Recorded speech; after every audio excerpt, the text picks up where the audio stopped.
রাধে রাধে বন্ধুরা, তোমরা সবাই কেমন আছো? দেখো চলে এসেছি সন্ধ্যেবেলার রান্না নিয়ে। তো সন্ধ্যেবেলায় আজকে ভাতটা হয়ে গেছে, আর এদিকে তো ইলিশ মাছ রান্না করছি। তো তোমরাও নিশ্চয়ই ইলিশ মাছ খুব ভালো খাও, বিশেষ করে ভাপা বা ভাতে টিফিন বাটিতে করে মাখিয়ে নিয়ে ভাতের মধ্যে, মানে ভাতের মাঝখানে দিয়েও রান্না করা যায়, আবার ভাপাও করা যায়। আর আমরা তো সবাই জানি ইলিশ মাছ অনেক রকমভাবেই রান্না করা যায়। তো ফার্স্টেই জানাই নতুন বন্ধু পুরনো বন্ধুদের আমার অনেক অনেক ভালোবাসা ও অনেক অনেক শুভেচ্ছা। গতকালকের ভিডিওতে তোমরা কমেন্ট করেছিলে, তার মধ্যে মিতা মুখার্জি আর শিলা খাতুন। তো মিতা, তোমাকে অনেক অনেক ভালোবাসা, অনেক অনেক শুভেচ্ছা আর কমেন্ট করার জন্য থ্যাংক ইউ। আর শিলা, তোমাকেও অনেক অনেক ভালোবাসা, অনেক অনেক শুভেচ্ছা আর কমেন্ট করার জন্য তোমাকেও অনেক অনেক ধন্যবাদ। তো দেখো বন্ধুরা, শ্রী গণেশ, এই গণেশের মূর্তিটা না আমি অন্য কাপড় দিয়ে মুছি। কখনো কখনো ভুলে হয়তো একই কাপড় দিয়ে মুছে ফেলি, কিন্তু আজ আর ভুল করিনি। আজকে মনে আছে, তাই মনে থাকতে থাকতেই অন্য কাপড় দিয়ে গণেশটা পরিষ্কার করে নিচ্ছি।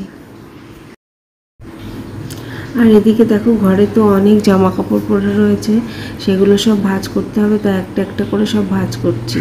এই কুর্তিটা পরে না বাজারে গেছিলাম, তো বাজার থেকে এসে আর ভাঁজ করা হয়নি, একটু মেলে রাখি বাজার থেকে এসে হাওয়ায়। তারপর খানিকক্ষণ পরে সে কুর্তিটা ভাঁজ করে আবার শোকেসে গুছিয়ে রাখি।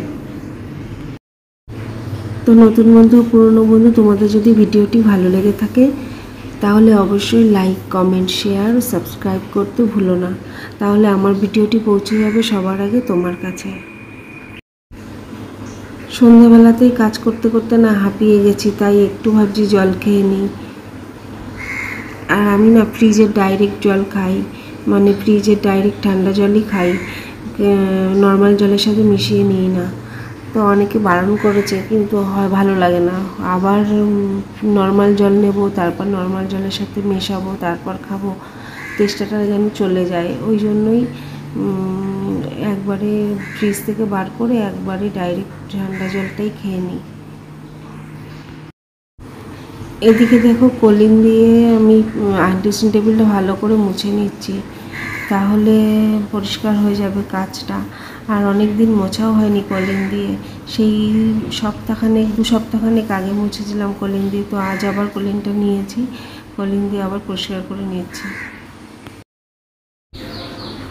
এদিকে খাটের উপরে দেখো সমস্ত কিছু ছড়ানো ছিল, একটু একটু করে তো সব গুছিয়ে নিয়েছি। এদিকে পার্সটা রাখা হয়নি, আর গ্লাসের ভিতরে না ছোলা আছে, ছোলা খাচ্ছিলাম, সেই গ্লাসটা আর সরিয়ে রাখা হয়নি। তো এখনই সব কিছু একবারে গুছিয়ে নিচ্ছি। আর এদিকে আলমারির কালারটা এমনি লাইট কালার, তার উপরে একটু নোংরাও জমেছে, তাই যতটা পারছি ঘষে ঘষে কলিং দিয়ে পরিষ্কার করার চেষ্টা করছি, যদি কালারটা একটু ভালো লাগে। তো সেই জন্য বন্ধুরা, জানো তো, এমন 3টি পথ রয়েছে যা আত্মাকে পতনের দিকে নিয়ে যায়। এগুলি হলো কাম, ক্রোধ আর লোভ। তাই আমরা যেন কাম, ক্রোধ আর লোভকে আয়ত্তে রাখি, নিজের হাতের মুঠোয় রাখি, বাড়তে না দিই। সেই দিকে আমাদের খেয়াল রাখতে হবে।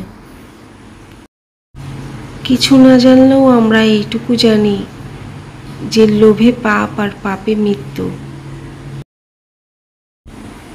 আর লোভ হলো পতনের মূল কারণ। তাই লোভকে যেন আমরা হাতের মুঠোয় রাখি, যেন আমরা বাড়তে না দিই, সেদিকে খেয়াল রাখতে হবে। কথাতেই আছে লোভে পাপ আর পাপে মৃত্যু।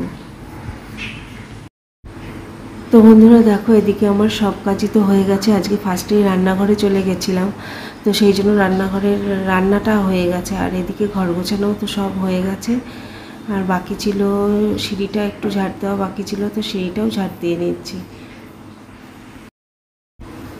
তো সিঁড়ি ঝাড় দিতে গিয়ে দেখো পড়ে যাচ্ছিলাম, সামলে নিয়েছি। এরকম আগেও 2-3 বার না হয়েছে। যাই হোক, আজকের ভিডিও এ পর্যন্তই, আবার চলে আসবো কাল। তো টাটা।